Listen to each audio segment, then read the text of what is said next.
It's a great pleasure for me to be here with Yann Martel, who is the author of The Life of Pi, an incredible book, in my opinion, made into an incredible movie. We were just talking about some of the differences that Yann sees between the movie and the book, but he'll talk about that, right? That's going to be something you'll be talking about. Yep. And, you know, Yann, just before I hand over to you, when did you decide that writing was what you wanted to do? It wasn't really a decision that I made consciously, in that I wasn't a 12-year-old churning out a novel every 4 months. It was more, I was in my late teens, early 20s, and I was waiting for my life to start.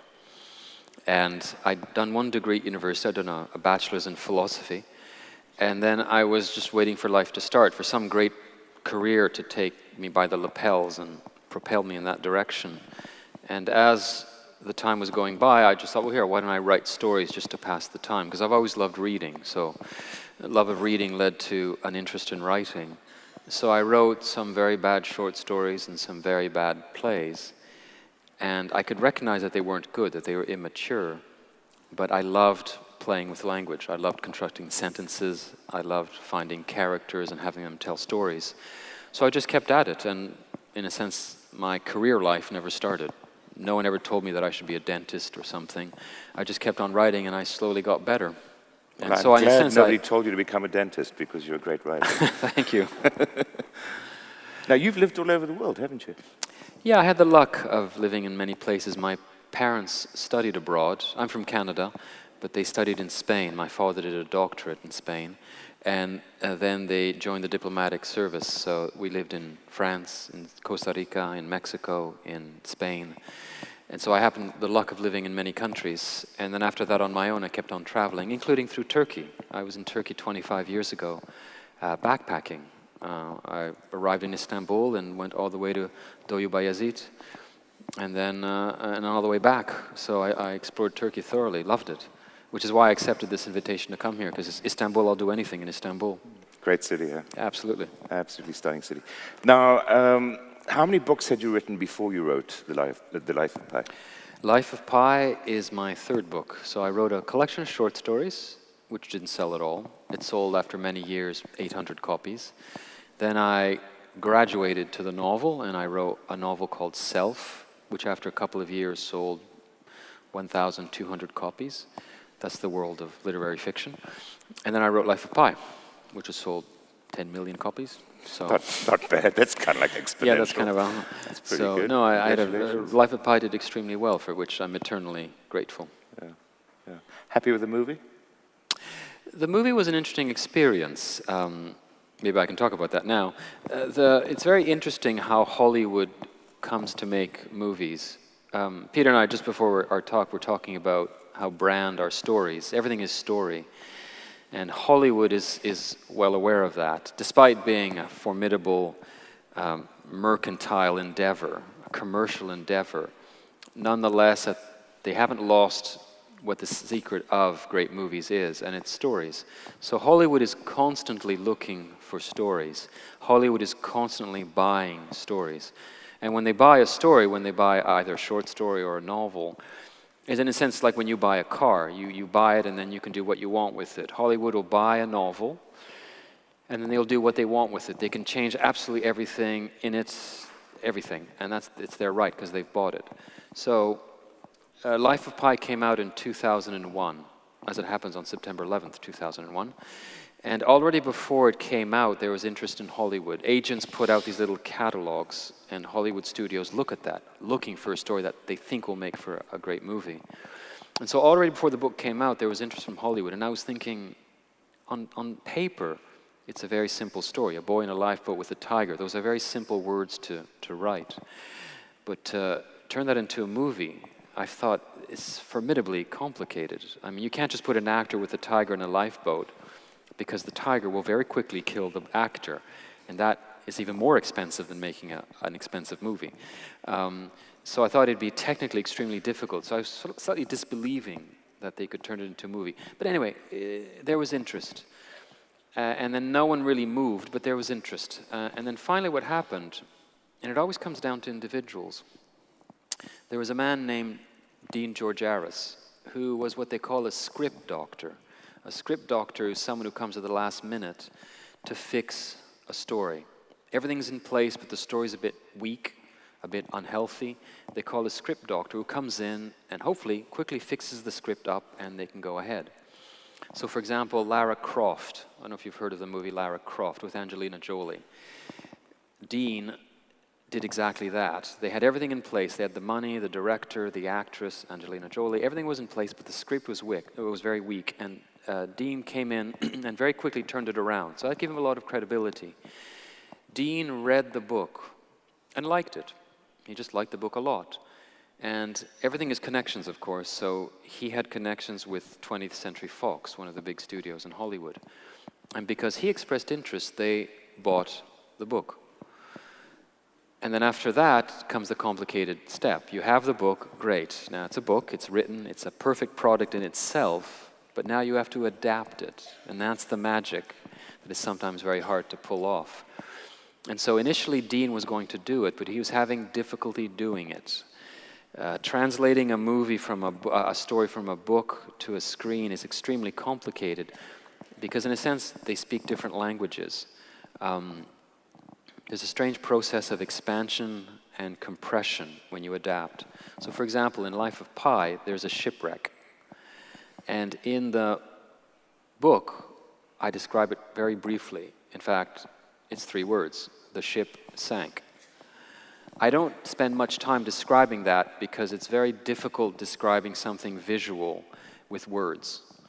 It takes a lot of words, and frankly, everyone can sort of vaguely imagine what a shipwreck is like. So in the book, I very quickly go from the shipwreck to its emotional impact on Pi, to how he felt.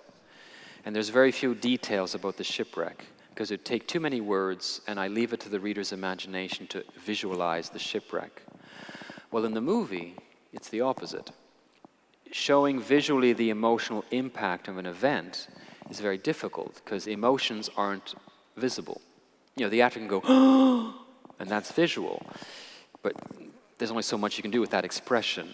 So what a movie's very good at is showing a shipwreck. So the 3 words in the movie, which are read in half a second, become several minutes in the movie because a shipwreck is a spectacular event. And instead of having the emotions discussed with words, the emotional impact comes from seeing the shipwreck. Because you see this shipwreck and it's so extraordinary and violent and spectacular, you realize what the impact must be on the character. So 3 words become several minutes, and all the words that I wrote about the emotions completely disappear. So to know what to expand and when to compress is very difficult. And Dean was having a difficult time. He was taking too long. So in that very callous way of Hollywood, at one point they said, well, you're taking too long. And also, once there's a story there, it's not like sharks, that's saying it too negatively, but people start swirling around. Word gets out, people get interested. And so a director named M. Night Shyamalan, you might know him from The Sixth Sense. He was very popular at the time in Hollywood. He was interested. And because he was interested, they pulled the carpet from under Dean's feet. And they said, well, Mr. Shyamalan, would you like to do it? And Shyamalan was powerfully interested in the movie, in the story, because as it happens, by sheer coincidence, he was born in India. Not only that, he was born in Pondicherry. Life of Pi starts in Pondicherry. And so that coincidence attracted him to the story. And he was very keen on doing it. Now, a book is usually one person's work. It took me 4 years to write Life of Pi. It was entirely my effort. Very few people helped me. I did all my research, I did all the traveling and all the rewriting. A movie, anyone here who's seen a movie, you'll see how the credits for some movies goes on for minutes, it seems. A movie takes, Life of Pi at the height of the filming in Taiwan involved between 500 and 600 people every single day. And that's just in Taiwan. Then there are all the people in LA and all the people in New York. And the shoot was for 105 days. which is unusually long. Most Hollywood movies take about 50 to 60 days. This one was 105 days, and that was only about 55–60% of the movie. The other 45% was computer generated, and that was done later. So it's so many people, and all those people have to be available. Now, you know, the wardrobe people, the makeup people are probably fairly easy to get, but the stars, the cinematographer, the composer, the assistant director, all those people have to be available. And so making a movie in Hollywood is like this tightrope, and you have to have 1,000 people on that tightrope at the same time. And if one person falls off, it's likely to all fall off. So at the best of times, it's an incredibly complicated task. And usually the first person they want to get is either a big star. If Brad Pitt is your star, then likely you have 10,000 people on that tightrope, all very carefully balancing because they want to be in a movie with Brad Pitt. Either a big actor or a big director. And so M. Night Shyamalan was involved, but he was also producing another movie at the same time, and he was taking too long. And so once again, he had the carpet pulled out from under his feet. And then there was the director Jean-Pierre Jeunet, a wonderful French director who did Amélie Poulain. I was very happy with that. And he and his collaborator produced a fantastic screenplay. I was very happy with their screenplay. Unfortunately, in this case, he had a wonderful screenplay, but as I said, making Life of Pi into a movie was technically very complicated. And the studio, they were happy with the director, they were happy with the screenplay, but they weren't certain that he knew how to pull off the special effects he wanted to use. They weren't quite trusting his technical know-how, so they kept on dithering, waiting, wondering what to do. And then finally, Ang Lee expressed interest. Ang Lee works on one movie at a time. And once he's finished it, whereas most directors are working on several projects, and the one that seems most promising is the one they finally do. It's an extraordinarily wasteful, Hollywood is an extraordinarily wasteful place. It's extraordinary the amount of money that is spent on stuff that finally yields nothing. Ang Lee does one single movie at a time. So he just finished one movie and was looking for a project, and Hollywood contacted him and he expressed interest. And finally he said, I'll do it. And then suddenly you had all those people on that tightrope, and it started happening very, very quickly. My involvement was actually fairly minimal. I met Ang Lee. We had a long supper in New York where we discussed the book. I wasn't sure what he wanted. They just said, Ang Lee wants to meet you. He's never met any author he's worked with before, on whose story he's worked with before, but for some reason he wants to meet you. So it was a rather odd supper because he didn't tell me what he wanted, and I didn't know what he wanted, so I was sort of, why does he want to meet me? He has the movie, he has the book if he wants to. He doesn't need to meet me. But anyway, he wanted to meet me, so they flew me to New York. I had a nice supper with him. We talked for 3 hours. And then after that, he decided to do it. And I read 2 early versions of the screenplay. And the screenwriter, a man named David McGee, wrote 120 separate drafts. So he wrote the screenplay 120 times, trying to get it right. I said it's an extraordinarily complex thing. Just to give you an example of the technical difficulties, what's amazing about the movie, and it really set the bar as high as it has been so far, to shoot the tigers, for example, they used 4 real tigers, 3 from France, 1 from Canada. So at different parts of the movie, you know, depending on, like one of the tigers had a particularly handsome face, so he was the front of the tiger. Another one had a particularly handsome side, he would be the side of the tiger. Another tiger was very good at doing certain physical things, he would be used for that. But for some things, they couldn't train the tiger. So a lot of the images of the tiger are computer generated. And of course, for the movie to work, the live tiger and the CGI tiger had to match perfectly. And what's extraordinary about the movie is you cannot tell them apart. You cannot tell the real tiger from the computer-generated tiger. So those of you who've seen the movie, there's some scenes, there's a scene where the tiger jumps off the lifeboat into the water. that was a real tiger. They could get a tiger to jump off the lifeboat. Tigers are very good swimmers. They're not afraid of the water. So they could snap their fingers and the tiger could jump. So that was possible. But they couldn't get the tiger to climb back aboard the lifeboat. That was too strange an experience for the tiger. It was getting tense, and you don't want a tense tiger. A tense tiger is a dangerous tiger. So Not a good idea. on the boat, when you have the tiger climbing aboard, that's computer generated. Those of you who've seen the movie, has people here seen the movie? Anyone seen the movie? Okay. Early on in the movie, when Pi's a young boy, there's a scene in the zoo where Pi and his brother go inside the zoo, inside the cages, because they want to meet this new tiger. And they're in this small room, and there's a little corridor. And the tiger comes in, the tiger comes in and very slowly crawls towards you, towards the camera. He crawls and he stops, and he just looks. Now, when I saw the movie, I thought, well, that must be a real tiger. I mean, after all, the tiger is just coming in, walking, stopping, looking, and then moving forward again. It's quite simple. And it's very slow. So surely they don't want to use a computer generator because we'll start seeing, I don't know, that the hairs aren't right or whatever. But in fact, that was a computer-generated tiger. And I've seen the movie now 5 times, and you really, really can't tell that it's not a live tiger, that it's a computer-generated tiger. And so that mixture of the computer-generated and the live tiger hasn't been achieved. It's the first time it's been done at such a high level. And the amount of work they put into that, you know, they had one computer team that only worked on the skeleton of a tiger. So they took a live tiger, mapped out its entire skeleton, and they examined its movements.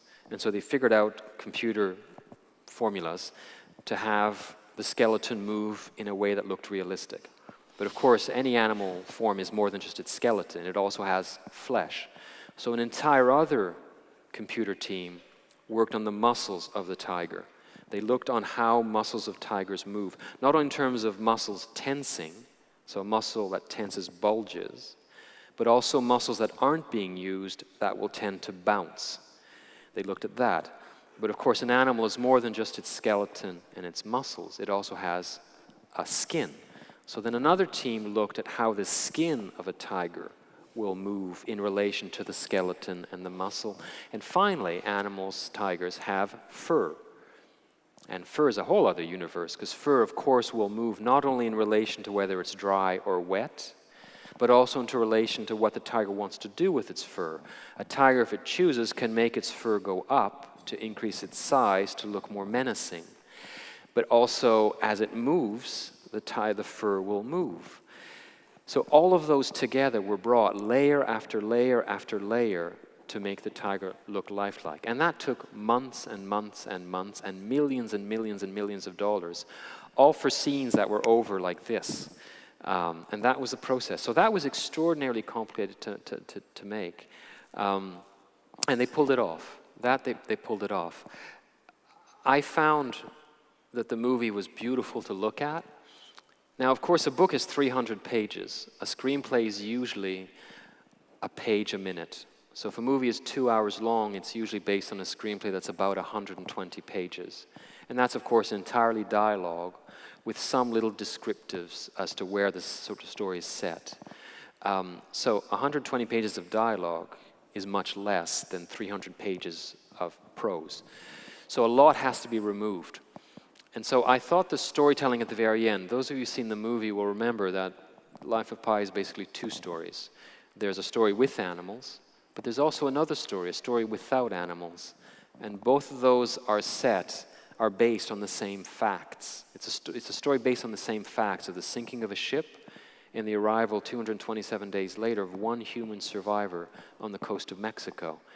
Those are the same facts, and in both stories, Pi's family is lost. He suffers tremendously. But in one story, he survives with animals. In another, he survives for a while with some human beings. And those stories, in a sense, compete for your belief. And the book, is my personal belief, tells those 2 stories very well.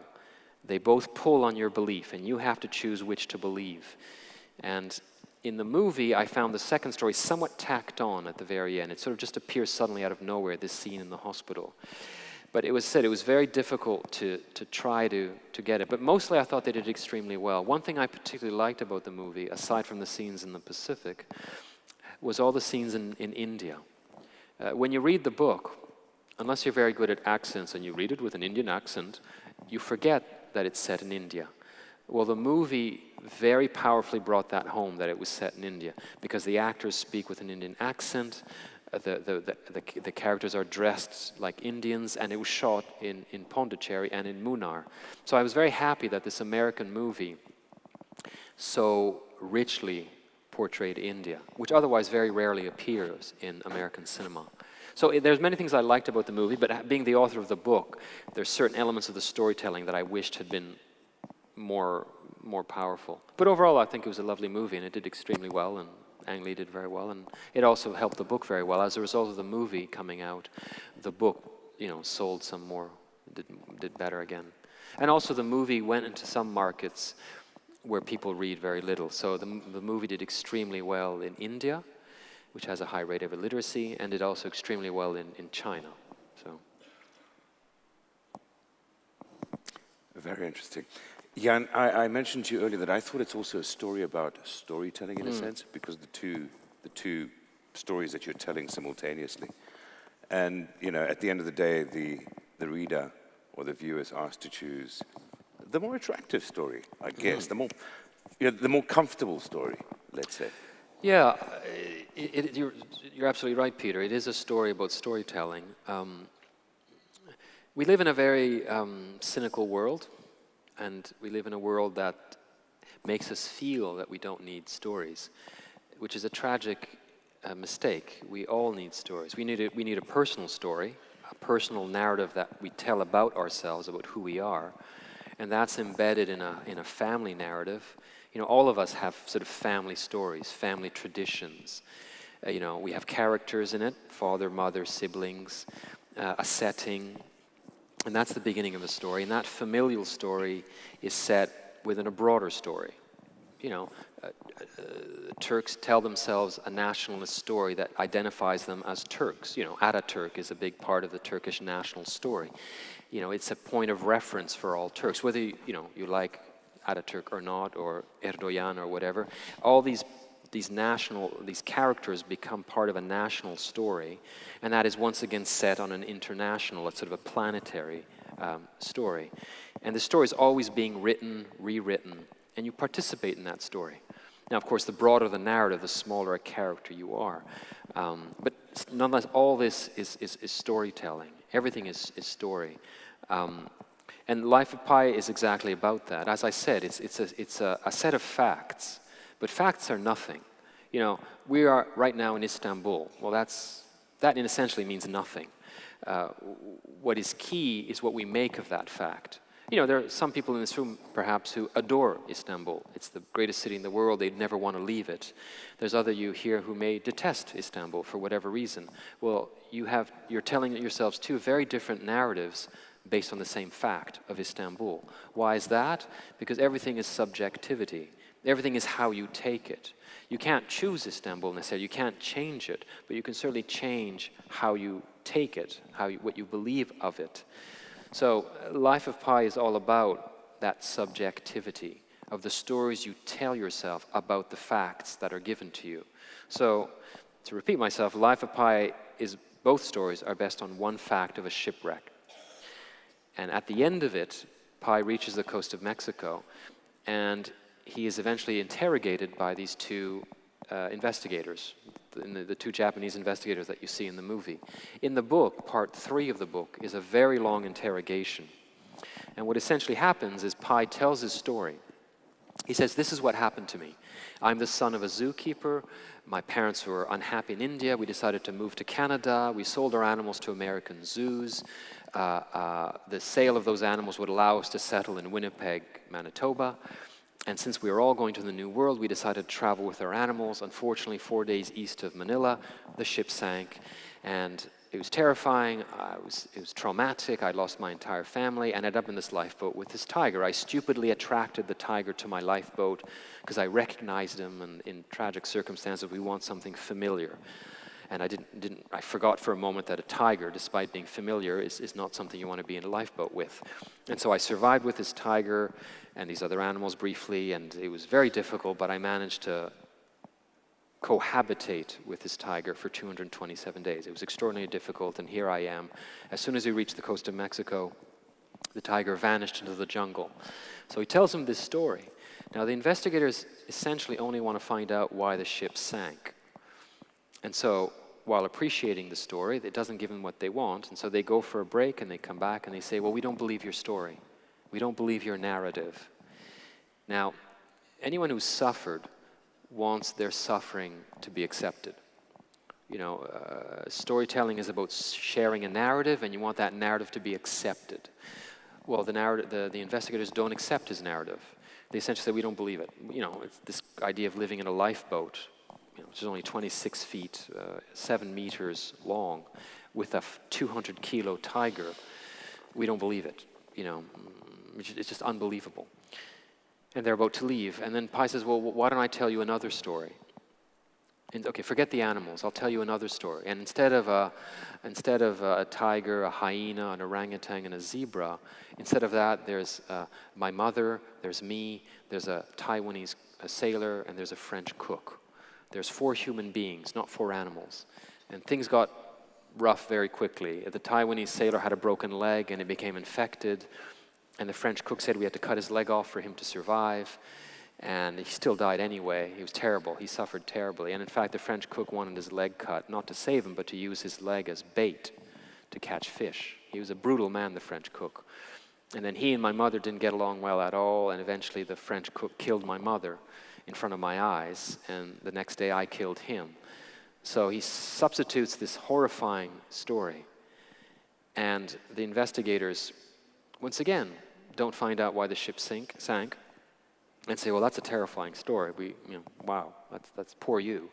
And they're about to leave. And then Pi asks them the key question in the novel, which is the question, which is the better story? He doesn't say which is the true story, because truth, there are lies. We all know what lies are, but truth is a much hazier kind of thing. Or, no, truth is truth, but there are many aspects to truth. So he asks them, which is the better story? Because after all, the investigators cannot find out what happened in the Pacific. The only witness is this young 17-year-old boy who's tough as nails. And he's told them 2 stories. And neither one they can prove. They have to make a leap of faith. They have to choose. And so he asks them, which is the better story? The story with animals or the story without? It's the key question of the novel. And the younger investigator, the one who's less experienced, immediately says the story with animals. And the older one says, okay, yes, the story with animals is the better story. And the novel ends with an excerpt from the report from the investigators. It's an excerpt from the report. And in the report, Mr. Okamoto, the senior investigator, says, well, we can't figure out why the ship sank. There was no storm in that quadrant. There was no ship-to-ship collision. The ship seemed to be in good order. We don't know why it sank. It's a mystery. So we can't tell. But as an aside, the only survivor, a young Indian citizen named Pisin Molitor Patel, survived 227 days with a tiger, which we'd never heard of and is unparalleled in the history of shipwrecks. So even he chooses to believe the first story with animals. So he makes that leap of faith to believe that story. And what I was trying to do in the novel is to ask that same question of readers. And the movie does that too, to say, which do you want to believe? Because it's not all based on facts. We, in a sense, choose what we want to believe. You can choose that Turkey has a great potential and we're going to get there. We just have to work hard. Or you can choose that, no, we're losing our way. Those dual narratives are competing, and it all depends on how you choose to view things. And once you've chosen how to view it, then you will start making changes. So I wrote Life of Pi because I was tired of being reasonable. Reason is a very powerful tool, but it's only a tool. And it's only once you've chosen to believe something, it's only once you've made a leap of faith that you could then harness reason and get it working for you. And that applies to any kind of faith. You love a woman, you love a man, well, you declare your love, and then you see how, with your reason, how you can make that love work, how you can make the loved one happier. Same thing with a religion. You decide you love Allah or Buddha. It's once you've made that leap of faith that you then say, well, how can I be at the service of Buddha or Allah or Jesus? You love a political party. You join the party, and then you decide with your reason how you can help your party. Everything works once you've made a leap of faith, and Life of Pi is about making that leap of faith, and it argues that these leaps of faith are worth it. So you believe the first story with animals, as improbable as it is, you are then the better for it. There's still suffering. You can't avoid suffering. We all suffer. But Pi makes this leap of faith. He still lost his family, but that's really what happened to him, and he can live with that, the fact that he managed to survive with the tiger. You can believe the second story, but you're here for so little time, and they're still suffering. And his mother still dies, his father still dies, his brother still dies. The same thing with us in life. Either narrative we tell won't change the facts of our life. We're still all going to die. We'll likely, maybe end up divorced. Maybe our son will die. We're still going to suffer. But how we choose to interpret that is left to us. I said it comes back to subjectivity. So in Life of Pi, I was trying to argue against being overly reasonable. Stop being so reasonable. Make leaps of faith. Use your reason after you've made your leaps of faith. You've made your leap of faith, and be the better for it. There. That's what the story was about for me as a book. And the movie in many ways translates that, but I think the better experience is if you've read the book and then you see the movie. The two are very complementary in that order, I find. Yann, thank you so much for sharing all of that. My pleasure. Thank you very much Really for coming. fantastic. Thank you very much for having me here. It was a real pleasure. Really fantastic.